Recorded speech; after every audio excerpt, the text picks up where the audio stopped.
여야가 쟁점 법안이던 이태원 참사 특별법에 합의했습니다. 내일 본회의를 열어서 처리하기로 했는데요. 국회 연결해서 자세한 내용 들어보겠습니다. 소재영 기자 전해주시죠. 네, 여야가 이태원 특별법 처리에 합의했습니다. 오늘 오후 여야 원내 수석 부대표들은 국회에서 합의 내용을 발표했습니다. 우선 여야는 이태원 특조위원을 여야 각각 4명씩 추천하고 국회의장이 추천하는 1명은 여야가 협의해 정하기로 했습니다. 활동 기간은 1년 이내로 정해졌는데 최대 3개월 동안 연장할 수 있도록 했습니다. 민주당 주장이 받아들여진 건데 국민의힘 요구도 일부 수용됐습니다.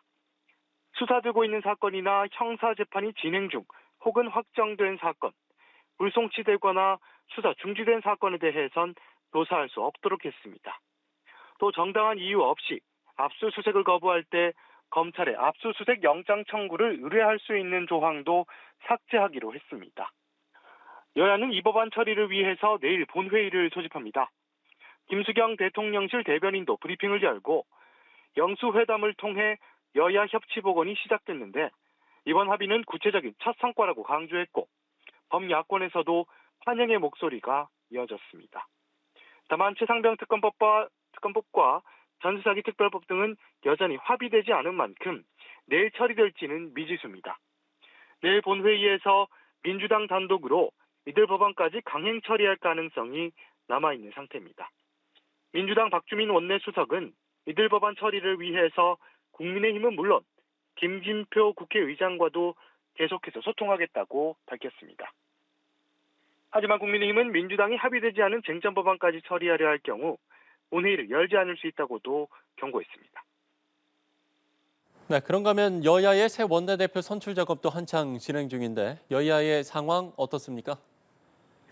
네, 그렇습니다. 국민의힘 상황은 우선 조금 복잡합니다. 국민의힘은 오는 3일로 예정된 차기 원내대표 선거를 9일로 미뤘습니다.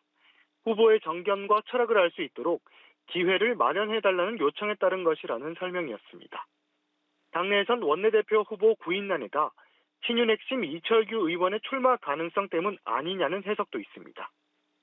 하지만 당내 일부에선 이 의원은 총선 참패의 책임이 있는 사람이라며 공개적으로 반대 목소리가 나오고 있어 최종적으로 어떤 선택을 할지 주목됩니다. 이철규 의원은 오늘 연합뉴스TV와 만나 곧 입장을 밝히겠다고 말했습니다. 반면 민주당에선 찐명으로 분류되는 박찬대 의원이 단독 출마하면서 차기 원내대표로 사실상 낙점됐습니다. 오는 3일 치러지는 민주당 원내대표 선거는 찬반 투표로 이루어지게 됩니다.